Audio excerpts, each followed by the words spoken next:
On China's east coast, the economies of prosperous cities like Shanghai and Guangzhou have been growing for decades.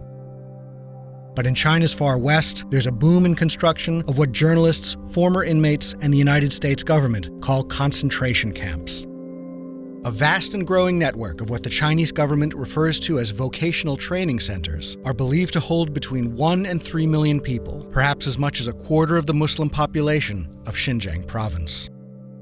Outside the camps, Xinjiang is described by its Uyghur residents as a police state, where the Chinese government subjects the population to round-the-clock surveillance.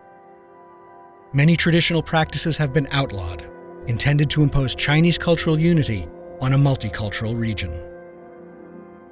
Xinjiang, a region the size of Alaska, is home to 23 million people, 45% of whom are Uyghurs, a people who identify closely with the culture of Central Asia. The remainder are mostly Han Chinese, the majority ethnic group of mainland China. At first, the Chinese government denied the existence of the camps.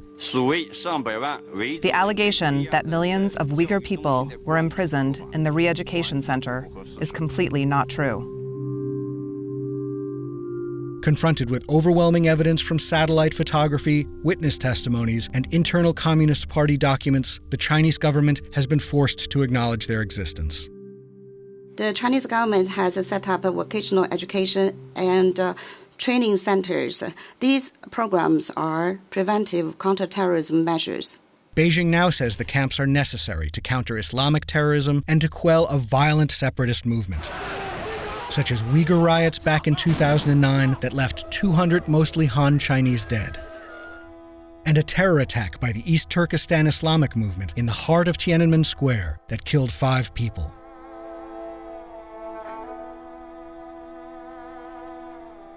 Party officials describe the training centers as paths out of poverty, designed to teach basic skills like sewing and reading. The Uyghurs are canaries in a coal mine. And this is a life and death situation for the Uyghurs. The Uyghurs are facing an existential threat. Nuri Turkel is an attorney and an activist. I was born in the re-education camp at the height of the Cultural Revolution. And oddly enough, the history is repeating itself. An American of Uyghur heritage, I sat down with Turkel to discuss what he considers the greatest humanitarian crisis in the world today. You have described the situation in Western China as the largest internment of an ethnic minority in history since World War II. Right. What is going on there, and how do we know about what's going on there?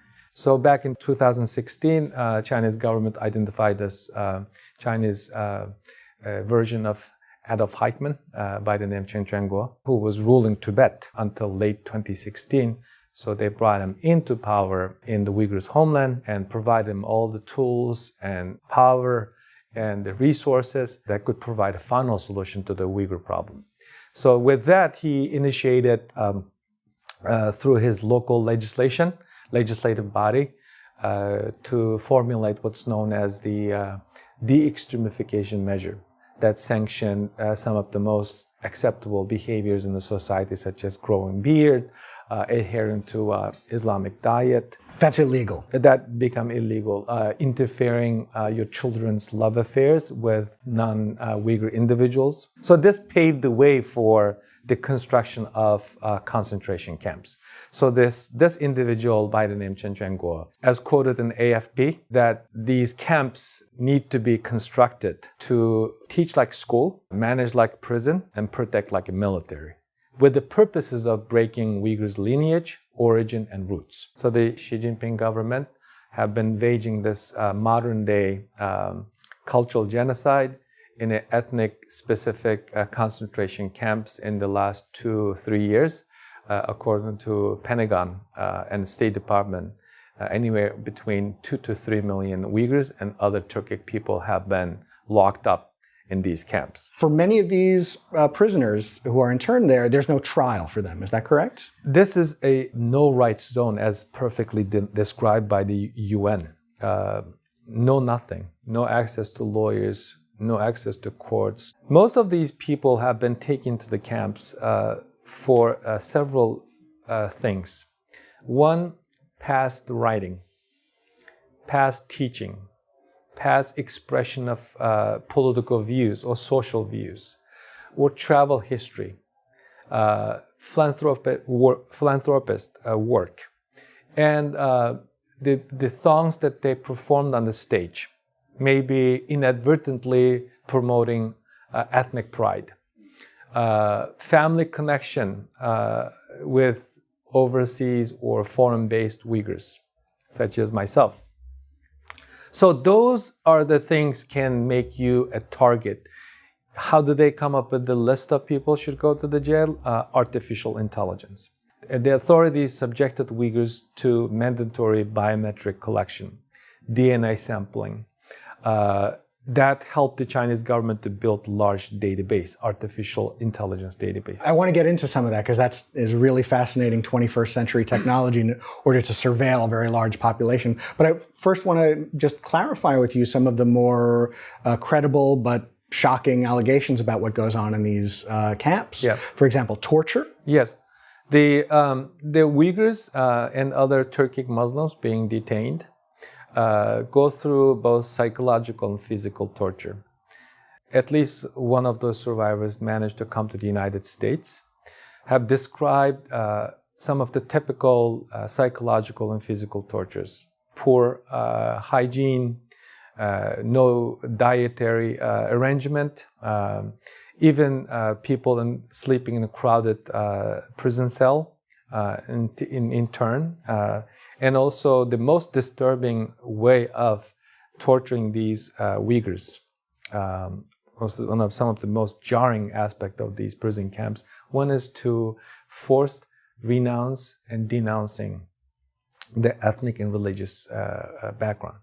So you have to denounce your religion, calling it evil and replacing all the love and affection to God with Xi Jinping and Xi Jinping thoughts. And also survivors, these female survivors, one based in Turkey, one based in the United States, who testified before the US Congress, told us that the Uyghur women have been given some sort of mysterious pills. They forced us to take unknown pills and to drink some kind of white liquid. The pill caused us to lose consciousness and reduced our cognition level. The white liquid caused loss of menstruation in some women and extreme bleeding in others, and even death. I also experienced torture in a tiger chair the second time I was detained. I was taken to a special room and placed in a high chair. Bands held my arms and the legs in place and tightened when they pressed a button. The guards put a helmet on my shaved head. Each time I was electrocuted, my whole body would shake violently, and I could feel the pain in my veins. I thought I would rather die than go through this torture. I begged them to kill me. Satellite imageries only shows the facilities, but we do not know what actually happens inside the camps other than the experience being described by some of the survivors or the victims of the detainees being taken to the camps. Most shockingly, though, regarding those satellite imagery, is there have been what appears to be large crematoria built around them. Is that something you're aware of? Do we know that, or is that just a supposition? When the terminology comes up, the concentration camp, for example, people reasonably ask, well, it's not really concentration camps yet, in the sense that the Nazi Germany set up because there's no gas chambers. We don't know. We don't know really what is happening and how it's happening inside the camps. It's the same thing. The world did not know what really happened in Auschwitz and Dachau until after the World War II, until 6 million Jews lost their lives. So it's hard to know what is really happening. So it would be useful for some journalists or governments or international body to go actually see these crematoria. Why would they build crematoria? And why would they post job advertisement if it's not expanded, if it's not a large facilities all around this modern-day concentration camps that have been identified through technology. And another question, legitimate question, you take in people in such a large number, more than 10% of the Uyghur population have been gone into the camps. What on earth that we don't see anyone leaving? Why do we always hear somebody leaving as a dead person? What happened to the rest of the population? So Radio Free Asia reported this crematoria construction that disturbed many of us, that shows that there's some active, that it shows that something unthinkable is taking place.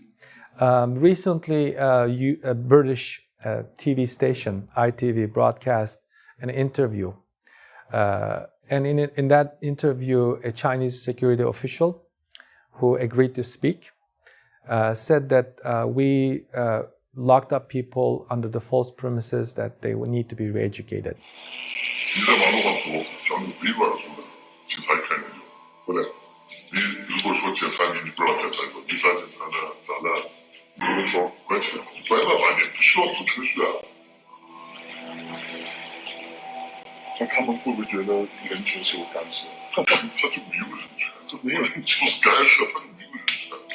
And also, because of the people going insane, we need mental hospital to keep them. Otherwise, they will be causing a lot of criminal activities or committing criminal activities in the society. Originally, China just simply denied the presence of these camps. Right.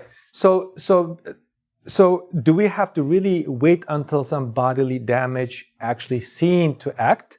Or are we going to act based on what do we already know?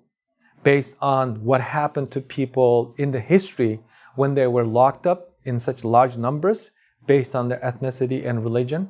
So all the indicators and trajectory shows a disturbing image. Yeah. This is why we've been telling the world, telling various audience that the Uyghurs are canaries in a coal mine. And this is a life and death situation for the Uyghurs. The Uyghurs are facing an existential threat. And no world leader, either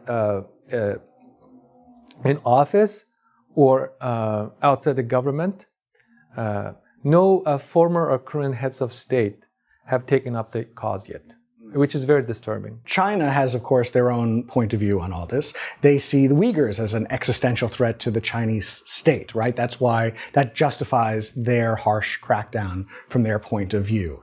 They claim there is a secessionist movement. They claim there is a jihadi terrorist movement. To what extent does that exist in Western China? Any type of violent incidents that has been cited in the newspapers and even in the Chinese publication predates 2015. And the concentration camps start being built in late 2016. Mm-hmm. So why would you do something that has already been under control? If somebody commit acts of terrorism in a reasonable societies, in a reasonable countries, you would have at least someone, if not a investigative journalist, a lawyer would have access to get to the bottom of what really happened. If this is about terrorism, let me highlight this.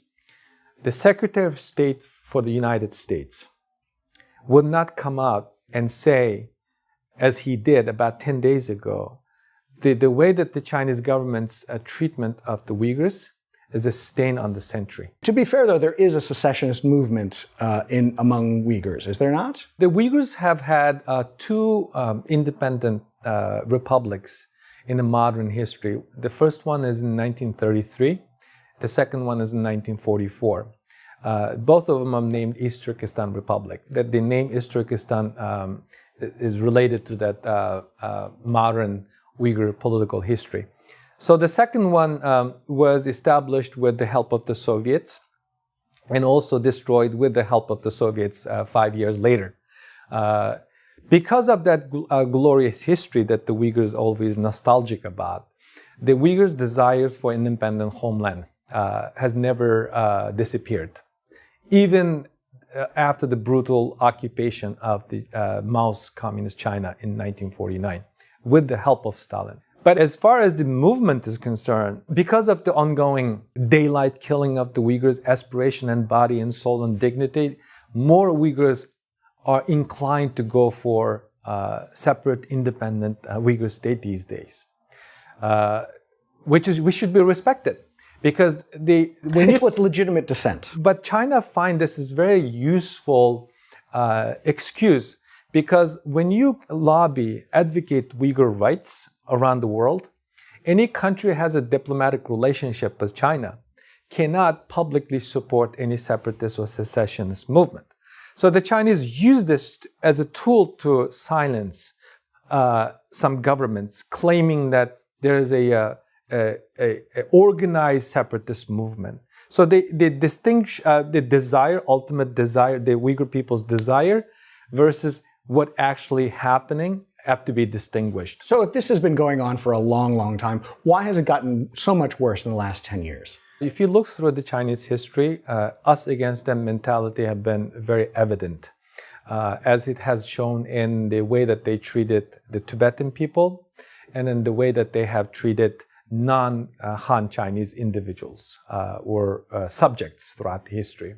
And also to the Chinese government's mindset, as they become bigger and more powerful, they need to also promote this oneness to others, like the Uyghurs and Tibetans. So you either become one of them or we will take you out. The only one logical, reasonable explanation is racism. The Chinese people have not realized, including those in power, that their language, their way of life, their culture, even religion are not something universal. As such, the others should not be forced to accept it. Because in the minds of the Chinese officials, if the Uyghurs are not transformed by force, as the Chinese ambassador in Washington shamelessly stated in the Western media, that the Uyghurs must be converted into normal human beings, eventually they become a political threat. So the diversity that the people in liberal societies cherish, admire, appreciate, had become something kept the Chinese officials awake at night. Talk to me a little bit about the Trump administration response to this. How has it been, in your opinion? United States government deserves a lot of credit, particularly members of Congress, Vice President Mike Pence, Secretary of State Pompeo, and Sam Brownback, who is leading the effort on religious freedom, deserve a lot of credit. But had they done enough? No. The response have been quite strong in the individual level, in the Congress and in administration, but it has not been collective to rectify, at least going after some of the human rights abusers who should be sanctioned under the Global Magnitsky Act, which is a very powerful tool that the United States government, along with several other Western democracies, have. For singling out individuals in the Chinese government for sanctions? Yes, but the Treasury Department, Secretary Mnuchin, has not been fully on board on this effort. I still can't help but note the irony, though, that an administration that called for the total shutdown of Muslims entering the United States, to quote them, and curtailing refugees into the United States, is now probably doing more about the Uyghur situation, at least vocally, compared to almost any Muslim nation on earth. It makes sense to me because this is not about the Uyghurs anymore. The Chinese way of treating the Uyghurs, I think, woke up policy experts and government officials or people with influence, because this is going to become a part of problem worldwide. We already seen, according to the New York Times, more than a dozen countries adopting Chinese way of surveilling their own population, and even countries like New Zealand looking into the way that the Chinese police conducted itself. And we have seen what's happening in Hong Kong. The Hong Kong police actually gets help from Xinjiang police. Yeah. And also we've seen countries like Venezuela already adopted Chinese way of issuing identification card to even monitor who's voting, who, what not. And we're also seeing some Western countries, Poland, Hungary, Greece, looking to China's way of building state security apparatus. I guess I'm just most surprised by the Muslim country's reaction, right? The Prime Minister of Pakistan claimed not to have heard of the Uyghur crisis at all. Saudi Arabia, we mentioned earlier, has praised China for their treatment of the Uyghurs. And Egypt has actually deported Uyghurs back to China. Why is this happening from countries that should have real sympathy with the Uyghur population? There are a few reasons. One, these societies are not free societies like ours in here or the Western Europe. The people don't have a voice. And then two, most of these Muslim countries have been criticized for their own human rights records. And they don't get criticism from China. So you scratch my back and I scratch yours type of mentality. So as long as the Chinese don't interfere, quote unquote, in domestic affairs of these Muslim countries, they also make a pledge not to interfere with the Chinese. So at the end of the day, these are authoritarian countries that are bound more by their belief in governance than they are by their ethnicity or religion. Right. And then the third, their silence have been bought out by Chinese money. And finally, there's an anti-West sentiment in some Muslim societies that have been utilized effectively by the Chinese. So they convince those Muslim leaders, look, they are not against, China is not against Muslims. We're against the Western government orchestrated so-called human rights concerns. So I want to just talk briefly about the types of surveillance that goes on by the Chinese government against the Uyghur population. The surveillance is very high-tech, right? It enlists a lot of large corporations, and they require, for example, installing spyware on people's cell phones. What else do they do? They have this mobile police station established, or set up on the streets. Every 100 yards that you go, you will be stopped or seen a mobile police station. They call it convenient police station. They are allowed to check your mobile phone. If you don't have this compulsory spyware they install. Before they force you to install, they check if there's any content that are banned in China, such as crescent star or certain sky blue color because it's the color of the Uyghur flag, verses from the Quran, or images of some individuals that the Chinese government does not like. I've heard even not having a phone makes you suspicious. Yes, and also based on Human Rights Watch report published recently, charging your phone too many times can be a reason. What's wrong with that? Because that means that you are using it too much, surfing the internet, communicating. Your electric bill, Human Rights Watch even stated that leaving the back door of your house, which is, these kind of things are perfectly legal, but the Chinese made it illegal for their own purposes. And also the other thing that they do, they are sending the Chinese cadres to the homes of the Uyghurs, as reported by University of Washington a lecturer, Darren Byler, that they send handpicked Chinese cadres to the Uyghur homes.